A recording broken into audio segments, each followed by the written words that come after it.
할렐루야. 하나님의 은혜가 이 시간 우리들 모두에게 임하기를 주의는 축원합니다.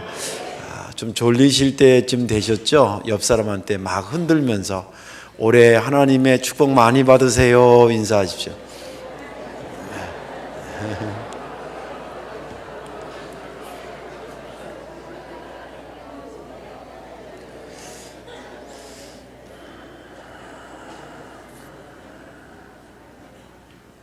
한번 말씀의 제목 한번 따라하십시다. 시간으로 승부를 걸지 말고 의미로 승부를 거십시오. 아멘. 저는 그 프로를 못 봤는데 어떤 책에서 그 프로에서 있었던 아주 재밌는 이야기를 적은 걸 봤어요.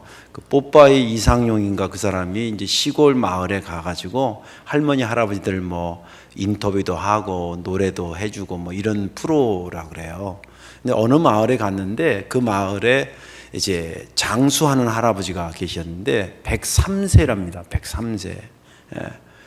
많이 사셨죠. 그래서 이제 할아버지들 이렇게 하는데 인터뷰하다가 그 할아버지 순서가 된 거예요. 그러니까 이 뽀빠이 그분이 아유 할아버지 이 마을에서 가장 많이 오래 사신 분이라며요. 그러니까 아유 뭐 어떻게 하다 보니까 그렇게 된 것 같아요. 근데 이 할아버지 굉장히 낙천적이에요. 즐겁고 밝게 이렇게 사시는데 그 어떻게 103세까지 이렇게 사셨으니까 아니 뭐 죽지 않아서 산 거지 뭐 이럴 거예요. 근데 갑자기 이제 할아버지한테 할 말이 그러니까 아니 그래도 할아버지 어떻게 103세까지 사시려고 그러면 이게 막 밉고 막 이런 사람들 있었잖아요. 그 사람도 어떻게 하고 살으셨어요? 뭐 어떻게 화를 막 내셨어요? 아니면 용서해 주면서 살았어요? 그러니까 그 할아버지 하는 말이 아니 뭐 용서하고 뭐 그럴 것도 없어. 지네들이 말이지 한 8, 90 되니까 하나둘씩 떠나더라고. 그러다 보니까 그냥 요새는 나 혼자 있어? 그러시더래요. 제가 그 내용을 딱 보면서 야 103세 사시면서 그거와 관련된 내가 이렇게 살았다라고 하는 거 103세라는 걸 가지고도 하실 말이 굉장히 많았을 텐데 그 내용이 굉장히 소탈하면서 이 할아버지는 나이를 카운트하면서 한 게 아니라 삶을 의미를 가지고 산 사람이구나 그런 생각을 했습니다. 우리가 시간은 굉장히 중요한 개념인데 인생을 시간에다 승부를 걸지 마십시오. 내가 올해 몇 살이 됐구나. 그러니까 나는 이제 주저앉고 나는 이제 손 떼고 그런 것이 아니라 시간은 길고 짧은 것은 의미가 그렇게 없습니다. 오늘 여러분들이 정말 인생을 복되게 살려고 그러면 내가 몇 살이다라는 것을 잊어버리고 올해 내가 해야 될 것 그 의미에 여러분들의 삶에 초점을 두고 사시기를 주의 이름으로 축원합니다. 왜 시간보다는 의미에다 승부를 걸어야 될까요? 왜 시간보다는 의미에다 승부를 걸어야 되냐? 첫째는 하나님의 세계는 시간의 세계가 아니라 의미의 세계이기 때문에 그렇습니다. 하나님의 세계는 시간의 세계가 아니에요. 의미의 세계예요. 좀 어렵게 얘기하자면 하나님의 세계는 크로노스의 세계가 아니라 카이로스의 세계라는 거예요. 수직적으로 이렇게 몇천 년 쭉 가는 세계가 아니라 하나님은 위에서 역사하는 순간순간의 카이로스의 세계인 겁니다. 오늘 본문 2절에 보면 하나님을 소개하면서 이렇게 말을 하고 있어요. 산이 생기기 전 땅과 세계도 주께서 조성하기 전 곧 영원부터 영원까지 주는 하나님이시니이다. 이 내용을 보면 시간적 개념을 바탕에 깔고 하는 말입니다. 뭐뭐하기 전이라는 것은 시간적 개념이지요. 영원에서 영원까지라는 역시 이것도 시간적 배경을 깔고 하는 말입니다. 그런데 시간적 배경을 깔고 하는데 뭔가 시간을 뛰어넘는 것 같은 것으로 하나님을 표현하고 있어요.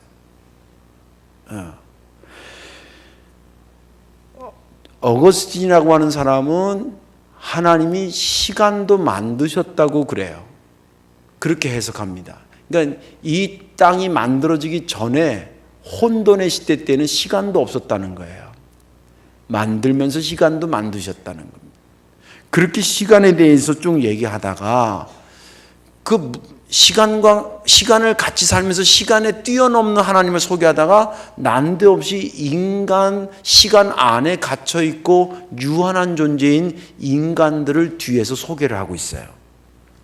어떻게 소개를 하냐면 이렇게 얘기를 해요. 8절에 우리의 연수가 70이요 강건하면 80이라도 그 연수의 자랑은 수고와 슬픔뿐이요 신속히 가니 우리가 날아가나이다. 2절에 하나님이 영원부터 영원까지 뭐뭐하기 전에서부터 계셨던 이런 하나님과 그 내용을 쭉 나가다가 난데없이 아주 짤막하게 하나님의 시간대에 마치 점과 같은 존재인 인간을 소개하고 있다 이 말이에요. 왜 이 시편 기자는 무한하신 하나님을 소개하면서 동시에 유한한 그런 인간을 거기에 소개하고 있는 것일까? 이유는 무한하신 하나님과 유한한 인간의 어떤 접촉점을 촉발시키기 위해서 지금 두 존재를 접목시키고 있습니다. 오늘 설교 조금 어려울지 모르겠는데 잘 들으세요. 우리 유한한 존재가 무한한 하나님을 만나는 것은 시간으로 만날 수가 없어요. 예를 들자면 시속 아무리 밟아도 30km밖에 안 나오는 이 자동차하고 밟으면 200km까지 쫙 나가는 자동차하고는 속도에서는 만날 수가 없어요. 그런데 뭐에서는 만나냐? 사람을 여기서 저기로 옮겨주는 수단이라 그럴 때는 같이 만날 수 있는 공통분모가 생겨요. 무슨 말인지 아시겠죠? 하나님은 무한하신 하나님인데 그 무한하신 하나님과 아주 70여 강건하면 80인데 그것도 그냥 손석기 가는 그런 유한한 존재는 무한한 하나님을 만날 점이 없는 거예요. 근데 어디서 만날 수 있느냐? 의미를 찾아가면 하나님과 만날 수 있다는 거예요. 하나님의 뜻을 내가 품으면 무한하신 하나님 안에 내가 하나가 될 수 있는 거예요. 하나님의 시간대에 나 같은 것은 낄 재간이 없지만 그러나 하나님의 원대한 꿈, 하나님이 하시려고 하는 일, 그런 것들을 내가 가슴에 품으면 비록 내가 유한하지만 하나님과 만날 수 있는 접촉점이 있다는 거예요. 그렇다고 한다면 우리의 인생을 어디다가 꽂고 살아야 되냐는 거예요. 어디다 축을 두고 살아야 되냐는 거예요. 하나님과 만날 수 없는 시간에다 축을 두고 사는 것이 아니라 하나님과 만날 수 있는 의미에다가 축을 두고 살아야 하나님을 만날 수 있고, 그렇게 사는 2016년도가 내게 의미가 있고 남는 삶이 되는 것입니다. 성경은 하나님의 세계는 시간보다 의미에 있다고 하는 것을 여러 곳에서 말해주고 있어요. 거의 전부라고 해도 과언이 아니에요. 예를 들어 볼게요. 아브라함의 나이 중에서 아주 의미가 있는 나이들이 있어요. 75세에 그가 살았던 인생의 나이 75세에 자기가 살았던 지역을 떠납니다. 그리고 25년이 지난 100세에 약속의 아들, 언약의 아들 이삭을 낳게 돼요. 자, 보세요. 여러분들 머릿속에 아브라함의 나이를 기억할 때 75세를 먼저 기억해요? 100세를 먼저 기억해요? 100세를 기억하죠. 외우기 쉬워서 그런 것 같아요? 아닙니다. 그가 떠나기 전에 75년의 아브라함의 삶은 우리의 머릿속에 그렇게 들어올 만한 큰 의미가 없는 삶이었어요. 어떻게 보면 아브라함이 정말 우리의 가슴에 들어오고 머릿속에 들어오는 것은 그가 약속의 말씀을 붙잡고 나아서 이삭을 낳은 그 시점부터 아브라함도 아브라함의 진짜의 삶을 살게 되고 진짜의 의미 있는 삶을 산 아브라함을 우리가 그때부터 기억하게 되는 것입니다. 이것은 뭘 의미하냐면 아브라함은 시간에 축을 두고 산 사람이 아니라 하나님의 의미의 축을 두고 살았다는 것을 보여주고 있는 겁니다. 여러분들 새해가 밝아오고 또 이렇게 모든 것이 좋아지는 것은 사실이지만, 그러나 올해 내가 몇 살이다 이런 나이를 잊어버렸으면 좋겠어요. 성도는 제가 늘 얘기하잖아요. 날짜로 사는 사람이 아니라 요일로 산다 그러잖아요. 그런데 요일로 산다는 의미와 날짜로 산다는 말이 그 말이 그 말 같은데 다른 차원이에요. 지금 설교가 그런 내용이에요.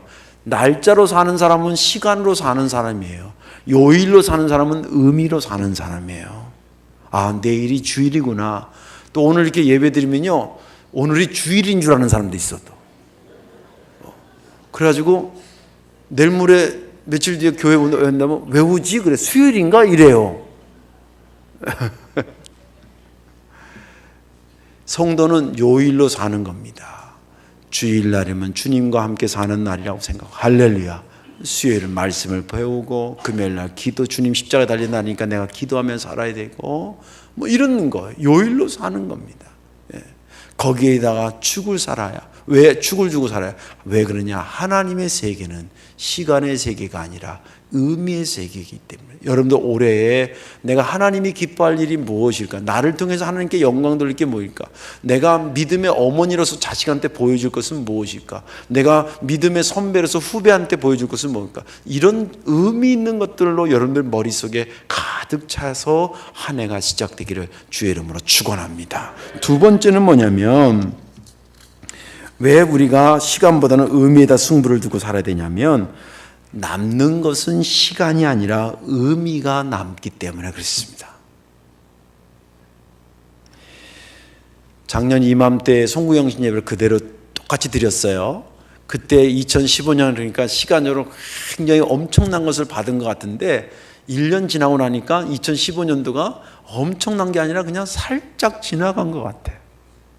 가볍게 날아갔어요. 그죠? 오늘 본문에도 보면 9절 보세요. 우리의 모든 날이 주의 분노 중에 지나가며 우리의 평생이 어떻게? 순식간에 날아. 아, 내가 100살까지 산다? 와, 그렇지만 그때 되면 그게 순식간에, 시간은 지나가고 남는 게 아니에요. 또 살짝 지나고 말아요. 그런데 뭐가 남냐면 의미 있게 한 것은 남아요. 의미가 남는 거예요. 그럼 뭘 붙잡아야 돼요? 붙잡았다 사라지는 것을 붙잡아야 될 거예요? 남는 걸 붙잡고 살아야 될 거예요? 남는 걸 붙잡고 살아야지. 그죠? 그래서 시간에다가 목 매지 말고 의미에다 목을 매고 살고, 거기 승부를 걸고 인생을 살자는 거예요. 4절에 보세요. 주의 목전에서는 천년이 지나간 어제 같으며 밤의 한순간 같을 뿐이니이다. 103편에 보니까 시편 103편, 인생은 그날의 풀과 같으며 그 영화가 들의 꽃과 같도다. 그것은 바람이 지나가면 없어지나니 그 있던 자리도 다시 알지 못한다. 인생의 시간이라는 것은 그렇게 들의 풀과 같이 잠깐 펴다가 없어지는 것과 마찬가지예요. 그런데 영원히 남는 게 있다는 거예요. 그것은 의미를 가지고 하나님과 관련돼서 움직였던 것들은 남는다는 얘기입니다. 그 시편 103편 7절에 이렇게 기록되어, 여호와의 인자하심은 자기를 경외하는 자에게 영원부터 영원까지 이르며 그의 의는 자손 내 자손에게까지 이른다. 내 시간은 자식들한테 이어줄 수 없지만 내가 하나님으로부터 경외하다가 받은 그 의미와 축복은 자식들에 이어줄 수 있다는 거예요. 할렐루야. 예. 그러니 뭘 붙잡아야 되냐는 거예요. 하나님과 관련된 의미 있는 것을 붙잡고 살아야 되니. 우리가 비록 유한한 존재이지만, 하나님의 긴 역사의 점과 같은 존재이지만, 그러나 그 의미를 따라 살게 되면 우리의 시간은 가지만 우리가 그 의미를 따라갔던 그 의미는 그대로 남는다는 겁니다. 우리 옛말에도 호랑이는 죽어서 가죽을 남기고 사람은 죽어서 세자 이름을 남긴다는데, 그 이름을 딱 하면 그 사람의 일생이 다 기억나잖아요. 어떻게 살았는지 그 의미가 기억나잖아요. 그겁니다. 제가 언제도 얘기했지만 머리로 기억되는 사람하고 가슴으로 기억되는 사람이 누가 오래 갈 것 같아요? 가슴으로 기억되는 사람이 오래 가는 거예요. 예수님께서 이 땅에서 오셔서 사신 삶은 33세밖에 살지 않았습니다. 지금으로 생각해 보세요. 인생 꽃도 못 피고 죽었어요. 그죠? 근데 그분을 수천 년이 지난 우리가 기억하고 있고 그분의 말씀에 머리를 조아리고 그분을 나의 구주로 받아들이는 이유가 어디 있다고 생각하십니까? 그분이 책을 많이 썼어요? 그분이 뭐 나이가 많으셨어요? 뭐 좋은 빌딩을 지었어요? 업적을 남겼어요? 그거 아닙니다. 예수님은 책 한 권 쓰지 않았어요. 제자들이 쓴 거지. 그러나 그분의 십자가와 그분의 부활과 그분의 다시 오신다는 재림의 그 약속과 그 실행이 그 어떤 것보다 의미 있는 것이기 때문에. 왜? 생명 살리는 것을 위해서 한 거기 때문에. 이것처럼 더 위대한 것이 어디 있겠어요? 그래서 그것이 수천 년이 지나도 마치 엊그저께 하신 것 같고 지금도 그 영향력을 미치고 앞으로도 그 영향을 미치는 겁니다. 예수님은 시간으로 사신 분이 아니라 의미로 사신 분입니다. 그러니까 그것이 남는 거고 그것이 우리를 변화시키는 요소가 되는 것입니다. 여러분들 그런 삶이 멋있지 않습니까? 제가 여러 장례를 치르지만 나이 드셔서 돌아가신 분의 장례도 치르고 정말 좀 너무 아깝다 그런 분들의 장례를 치르고 그럴 때에 많은 생각을 하는데 그러면서 내심 마음에 위로받는 것은 그런 겁니다.